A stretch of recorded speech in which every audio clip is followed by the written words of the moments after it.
Здравствуйте! В эфире Канашской студии телевидения «Вести недели». В студии Олеся Григорьева. Повышение пенсии сельским пенсионерам в 2019 году. Поощрение субъектов федерации за достижение высоких темпов роста, экономического потенциала территорий и реализация проекта «Прямые выплаты». Эти и другие темы рассмотрели в рамках очередного единого информационного дня. С 1 января вступает в силу закон, предусматривающий дополнительную поддержку жителям села.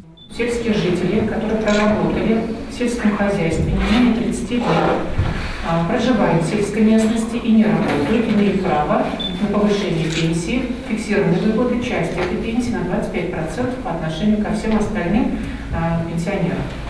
В Чувашской республике проживает 25 тысяч сельских жителей, имеющих длительный стаж работы в сельском хозяйстве. Из них 24 600 человек не работают и имеют право на установление сельской прибавки. В рамках этой нормы принято постановление правительства 1440 и 1441, которым утверждены списки работ, профессий, должностей, производств сельского хозяйства, в соответствии с которым будет определяться право граждан на данное повышение. То есть не любая работа в сельском хозяйстве будет засчитываться стаж, а только та, которая протекала в этих производствах. 4 раздела в этих списках выделены. Это растениеводство, животноводство, рыбоводство. И в отдельный 4-й раздел определена работа в колхозах, совхозах, в основном до 1 января 1992 года. А также с коллективом педагогического колледжа информгруппа рассмотрела вопрос о поощрении субъектов федерации. Чувашия получит грант из федерального бюджета в размере 192 миллионов рублей за достижение высоких темпов наращивания экономического налогового потенциала республики за 2017 год. Из числа регионов ПФО в число грантовиков вошли республики Татарстан, Башкортостан, Ульяновская, Саратовская, Пензенская, Самарская и Нижегородская области. Основная сумма гранта направляется на укрепление материально-технической базы образовательных учреждений. Активнее всех обсуждался вопрос пилотного проекта Фонда социального страхования «Прямые выплаты». Региональное отделение фонда будет производить расчет и выплату следующих пособий: по временной нетрудоспособности, женщинам, вставшим на учет в ранние сроки беременности, при рождении ребенка, по беременности и родам, по уходу за ребенком до 1,5 лет, пострадавшим на производстве. Педагогические работники интересовались, почему же во время амбулаторного лечения необходимо покупать лекарства на бесплатные УЗИ очереди на месяц вперед. Представители Фонда социального страхования пояснили, что при стационарном лечении в больницу никаких препаратов покупать не нужно, услуги оплачивать нет необходимости. Амбулаторное лечение влечет за собой некие затраты. Очередь на УЗИ возможно максимум 2 недели, месячного срока быть не может. При появлении вопросов необходимо обратиться к специалистам фонда, которые располагаются в администрации и в медицинском центре. Олеся Григорьева, Вениамин Григорьев, Павел Павлов, Педагогический колледж. В Канаше обсудили вопросы взаимодействия территориальных органов внутренних дел с органами местного самоуправления по профилактике правонарушений. Подробности в материале Ирины Константиновой. Встреча прошла с участием представителей города Канаша, Канашского, Еврейсинского, Урмарского и Янтиковского районов. За последние 11 месяцев в республике наблюдается снижение уровня преступности. Однако по определенным категориям показатели неутешительны. Так, за текущий год увеличилось количество преступлений, совершенных в общественном месте, в алкогольном опьянении и ранее судимыми. На 105% возросло количество преступлений, совершенных несовершеннолетними в городе Канаш, с 19,39. С 1 до 5 преступлений, совершенных несовершеннолетними, возросло в Урмарском районе. В Еврейсинском, Канашских районах растет количество преступлений, совершенных ранее судимыми. Канашский, Урмарский растет количество преступлений, совершенных безработными. В системе взаимодействия территориальных органов внутренних дел с органами местного самоуправления в вопросах профилактики сформирована необходимая нормативно-правовая база, отметили участники. На местном уровне деятельность по профилактике правонарушений в рамках возложенных задач координирует комиссия по профилактике правонарушений, комиссия по делам несовершеннолетних и защите их прав, а также другие комиссии. Александр Шакшин отметил, что в целях профилактики, кроме всего прочего, ведется работа по установке и выводу камер видеонаблюдения на пульт дежурной части. Ежегодно их запускают благодаря подпрограмме «Безопасный город». Хотя все средства осваиваются, но их недостаточно, было отмечено сегодня. Большая часть города еще остается неохваченной видеонаблюдением. Александр Марков порекомендовал для наглядности разработать дорожную карту. В городе реализуется муниципальная программа повышения безопасности жизнедеятельности населения и территории города Канаша на 2015-2020 годы. В 2018 году на реализацию данной программы всего направлено более 5 миллионов рублей. На реализацию подпрограммы построения и развития аппаратно-программного комплекса «Безопасный город» на территории города предусмотрено 1 537 000. На 2019 год мы уже предусмотрели гораздо больше. На АПК «Безопасный город» 1 975 000. За текущий период 2018 года финансовые средства направлены на установку 14 камер, техническое обслуживание ранее установленных сегментов аппаратно-программного комплекса, на интеграцию 13 камер, установленных по периметру железнодорожного вокзала станции Канаш с городской системой АПК «Безопасный город». В настоящее время завершены монтажные работы по установке еще 6 камер видеонаблюдения. В целях противодействия росту преступности и пресечению террористических актов закуплено досмотровое оборудование, арочные металлодетекторы на сумму 2 437 000. Заслушали и выступления председателей советов профилактики. По городу Канашу его активно исполняет Искандер Мингалеев. По его словам, совместно с участковыми полиции они сами выезжают по многим адресам. Явки приглашенных оставалось на очень низком уровне.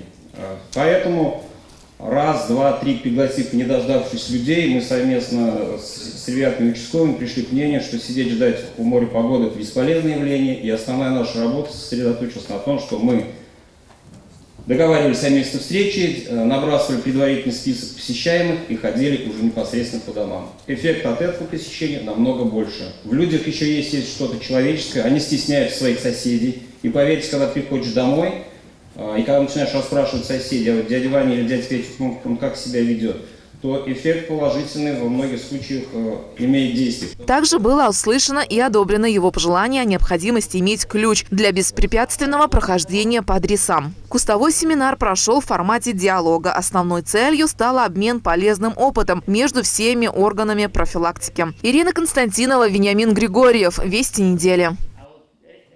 Канашский межтерриториальный центр принял участие в новом федеральном проекте «Бережливая поликлиника», основная цель которого – улучшение качества обслуживания пациентов. Совместно с рабочей группой с результатами первого этапа проекта ознакомилась наш корреспондент Марина Баринова. К участию в данном проекте межтерриториальный центр подключился еще в начале года. Были выбраны 3 направления – логистика и навигация, распределение потока больных и здоровых пациентов и открытая регистратура. Мы для себя выбрали 3 направления. Первое – это открытая регистратура, то есть разделили тех людей, которые пришли только за справочной информацией. Их уже отдельные администраторы оказывают помощь. А те, которым нужно попасть на прием к врачам, то они уже в соответствии маршрутизации с помощью вот тех же администраторов они направляются во все кабинеты, куда они пришли. Следующее направление, конечно, это разделение потоков здоровых и больных. И вот мы проанализировали, все-таки есть проблемы, когда человек проходит диспансеризацию. И поэтому вот это направление взяли за основу, все этапы прохождения диспансеризации организовали в одном направлении. А далее вот всегда возникают проблемы, куда идти, как идти. Поэтому следующее направление – это правильная логистика и правильная навигация. Вот. Первый этап навигации мы пока сделали, но у нас есть еще перспективы, мы будем совершенствовать. И пациенты, которые будут к нам приходить, мы надеемся, что они тоже вместе с нами будут участвовать в этом приоритетном проекте. Посетив поликлинику, представители Министерства здравоохранения Чувашии в очередной раз отметили целесообразность данного проекта. Этот проект «Бережливая поликлиника», он с 2019 года попадает в федеральный проект. в глобальный наш федеральный проект как отдельное направление создания новой модели медицинской организации, оказывающей первичную медико-санитарную помощь. Я думаю, после этих структурных преобразований каждый житель Канаша почувствует, насколько стало удобнее, насколько быстрее он, и без очередей он проходит к необходимому специалисту и получает ту помощь, в которой нуждается. Самые приоритетные процессы, которые необходимо было оптимизировать, в первую очередь, были выявлены в ходе анкетирования, отметила руководитель регионального отделения Всероссийской организации качеств в Чувашии Ольга Челибина. Вот то, что мы сегодня с вами видели во взрослой поликлинике, оно изначально родилось в голове у рабочей группы. И каждый этаж изначально был прорисован в том виде, в котором он есть на начало проекта, и есть некие такие, видите, карты целевых состояний, то есть то, к чему мы должны прийти. И это вот первый этаж, второй, третий, четвертый, то есть и все мероприятия, которые они планируют провести для того, чтобы вот это все реализовать. Вот это именно доска, комната ОБИ, которая демонстрирует, как шаг за шагом рабочая группа достигла того, что мы видим с вами сегодня. Новый облик городской поликлиники по-доброму радует пациентов. Произошедшие изменения теперь открывают им новые возможности. При входе пандус такой удобный сделали для лиц с ограниченными возможностями. Потом, как сюда я зашла, приятно была удивлена, что такой светлый холл. Еще удивилась, когда не обнаружила окошечко регистратуры и очереди. Очереди нет. Логистика движения пациентов изменена, то, что тоже очень удобно. И анализы сейчас все в одном месте сдается. Раньше по разным этажам сдавали. Тоже очень хорошо. Зона консультационного отдела оснащена информационным табло и информатом. Задача администраторов – выслушать посетителя и направить его либо в регистратуру, либо на прием к врачу, чтобы он не терял времени. Здесь же можно записаться на прием с помощью электронной регистратуры. Удобно, что сейчас нашим пациентам действительно не приходится стоять. Есть такая возможность, что действительно есть администраторы, открытая регистратура, пациент может присесть и уже его консультируют, куда пройти, что нужно, записаться к врачу или что. Очереди, конечно, в регистратуру стало меньше.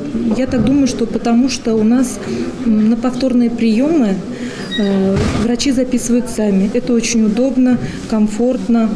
Удобным для пациентов стала и тотальная перестановка кабинетов. Начали с тех, где обслуживается наибольшее количество пациентов. На каждом этаже находятся наглядные таблички о расположении кабинетов. Удобные и светлые зоны ожидания. Распределение функциональных зон в поликлинике позволяет пациентам безошибочно находить тот или иной кабинет. Блок диагностики, кабинеты флюорографии и маммографии, узких специалистов, отделение врачей общей практики. Конечно, по сравнению с тем, что было раньше, когда мы начинали работать, и то, что сейчас, вообще очень красиво, очень нравится нам все.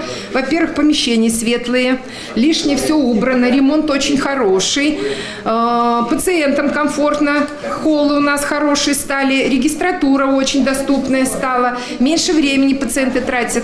Как отметила главный врач Рената Федорова, большая работа была проделана и по переселению женской консультации в здании поликлиники. Теперь женщины будут обслуживаться на 4-м этаже. Для них отведен целый блок. Несмотря на большую работу, впереди их ждет еще много нового. На сегодняшний день еще сохраняется проблема больших очередей к узким специалистам. Поэтому в следующем году планируется открытие дополнительных кабинетов для приема. Марина Баринова, Вениамин Григорьев, Павел Павлов. Вести недели.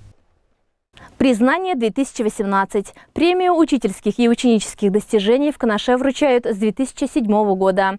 За 11 лет существования его лауреатами стали свыше 80 работников образования и 130 учащихся. 7-я школа приняла очередных номинантов. Сегодня в зале собрались лучшие из лучших, те, кто славится достижениями, талантом и новаторскими идеями. Премия признания вручается в целях поощрения педагогических работников за значительные успехи в деле обучения и воспитания подрастающего поколения, для поддержки педагогического новаторства, за сохранения лучших традиций нашей отечественной педагогики. В целях поощрения обучающихся за достижения в учебе, спорте, творчестве и за активное участие в общественной жизни города. По традиции премию признания вручают лауреаты прошлых лет. Первого номинанта наградила Татьяна Филиппова, школа номер 11. Кто бы ни был, но это все равно учитель с большим стажем. Это человек творческий, с душой. А самое главное, что себя посвятил работе с детьми и отдает всю свою душу своей работе и своим детям. Звание «Лучший педагогический работник» удостоилась Галина Андропова, учитель истории, школа номер 11. Педагог-новатор Надежда Алексеева, учитель физики 3-й школы. Учитель 21 века Светлана Александрова, учитель математики 7-й школы. Педагог-исследователь Татьяна Усанова, учитель информатики 10-й школы. Всего 11 педагогических работников стали лауреатами 2018 года.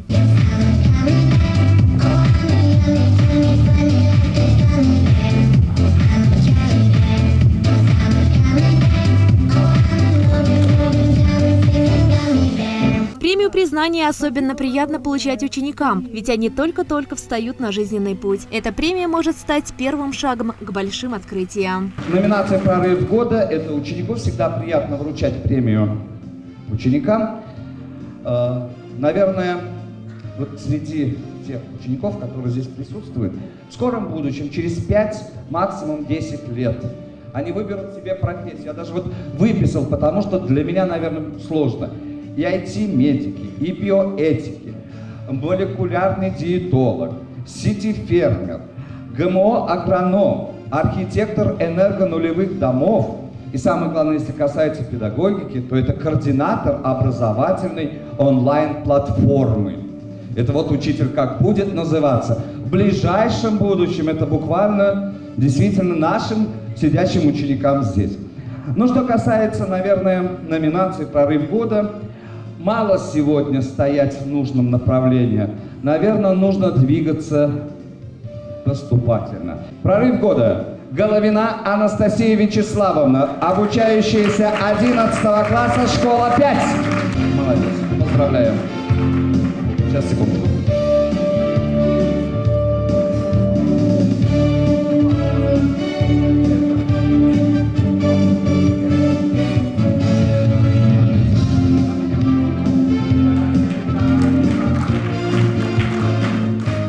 Трое обучающихся школ города за спортивные успехи, 7, показавшие высокие результаты в учебе, творчестве и волонтерской деятельности, удостоились премии признания. Олеся Григорьева, Вениамин Григорьев, Елена Владцева, 7-я школа. В преддверии Нового года каждая хозяйка стоит перед выбором – приготовить блюдо на праздничный стол своими руками или приобрести уже готовые. Что предлагает гипермаркет Эссен в нашем следующем сюжете. Уважаемые покупатели, рады видеть вас в торговом центре Эссен в отделе домашней кухни. Предлагаю вам широкий выбор салатов, выпечки и готовой продукции. Так как символом грядущего года является год желтой земляной свиньи, мы предлагаем овощные и мясные салаты, которых у нас в избытке более 50. Какой новогодний стол без пирогов? Разнообразие выпечки нашей домашней кухни удивит любого покупателя. Все вкусно, все свежее, все вообще. Ах, к Новому году прям самый раз. Вас также удивит большой выбор блюд из рыбы, мяса и гарниров. А тех, кто предпочитает готовить мясо самостоятельно, мы предлагаем большой выбор мясных полуфабрикатов. Отдел домашней кухни гипермаркет Эссен поздравляет вас с наступающим Новым годом. Мы рады помочь вам удивить ваших гостей. Эссен дарит новогоднее настроение своим маленьким посетителям. 22 и 23 декабря праздничная программа с Дедом Морозом и Снегурочкой. Будут конкурсы, сладкие подарки. Марина Баринова, Елена Владцева. Вести недели. На этом наш выпуск завершен. Удачной вам недели. До свидания.